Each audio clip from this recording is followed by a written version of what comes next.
I'm Doug. Uh, I'm the artist of all the artwork you see on my page, Celtic Hammer Club. I've been meaning to do this for a while.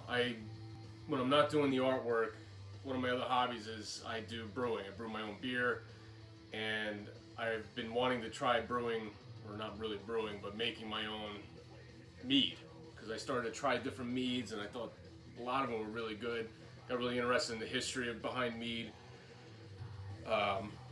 So I decided to try to make one of my own. So I've been meaning to do a video, kind of tasting it, reviewing it, talking about it.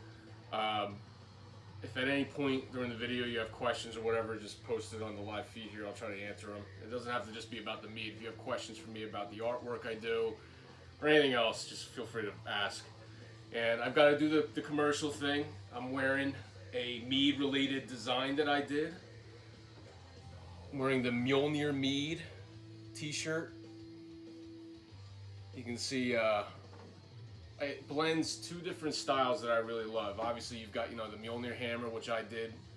So it's got the whole Mjolnir Viking theme, but the whole thing overall looks like a vintage old school whiskey label, which is another style that I love. I've got, you got the moonshine looking bottle.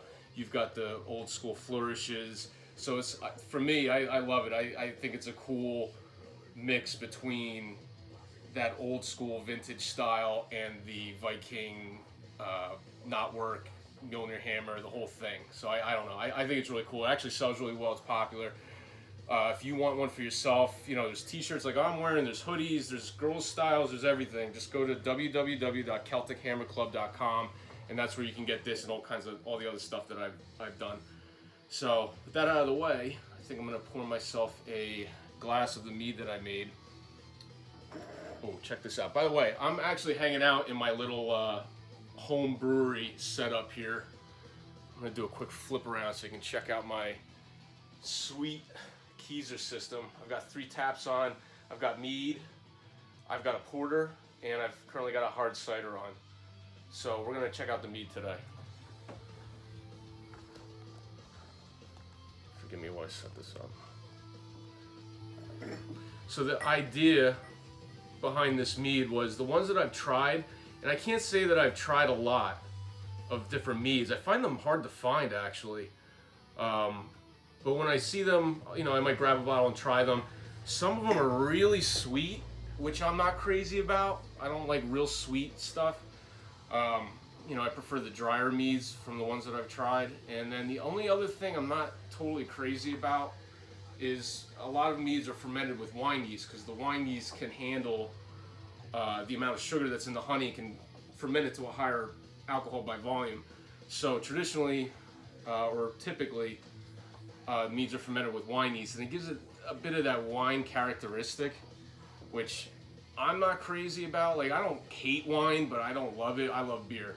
So I decided to ferment my mead with ale yeast, because ale yeast can actually handle quite a high amount of alcohol these days anyway. The quality of yeast, since home brewing and microbreweries have become much more popular over the last 10 years or so, quality of yeast has gone up, and I've fermented beers that are double digits many times without a problem. So idea was to use ale yeast, take out some of that wine characteristic, and really dry it out so it doesn't feel like I'm drinking a glass of syrup or whatever when I'm trying the mead. So here, let's take a look.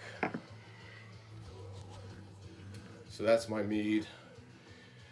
I intended to leave it flat, as most meads are served flat like a wine. I have the kegging system like you just saw, so I had a slight bit of carbonation on there just to push it through the line, and it looks like it's actually starting to absorb into the liquid a little bit. You can see at the top there's some bubbles going on, some carbonation, which wasn't intended, but it's still mostly flat.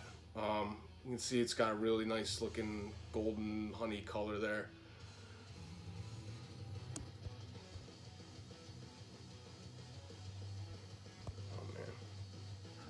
Let's give it a try.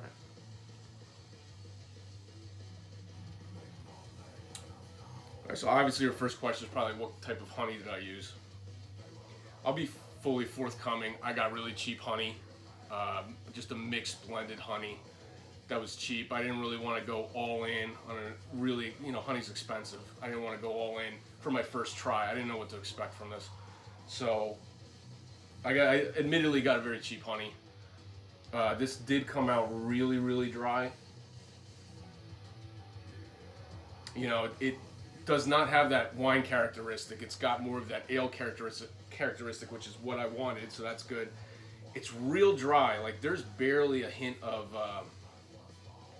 honey flavor to it, which also is kind of what I wanted. I didn't want a real sweet, syrupy mead. I wanted one that I could sit here and drink a lot of in a sitting without, you know, feeling that gross, sugary coating on my tongue. This has been on tap for about a month now, and that easy drinking factor has gotten me into trouble a little bit because I used 10 pounds of honey, which came out to 10% alcohol by volume, and this does go down really easy, a little too easy. So there's been nights where I'm like, have a little mead, and next thing you know, I'm getting a little out of control, but it's good. If you're into, I would say if you're into more sweeter meads, or if you're like heavy duty meads, like the Viking Blad is popular. A lot of the other ones I've had are really strong and syrupy, like stronger flavored. You might not like this. This is definitely way lighter than anything else I've tried that I bought from the store. So I guess it just is a matter of what you like or don't like. But yeah, I don't know. Can't complain. It's got, like I said, it's real clear. Came out nice looking.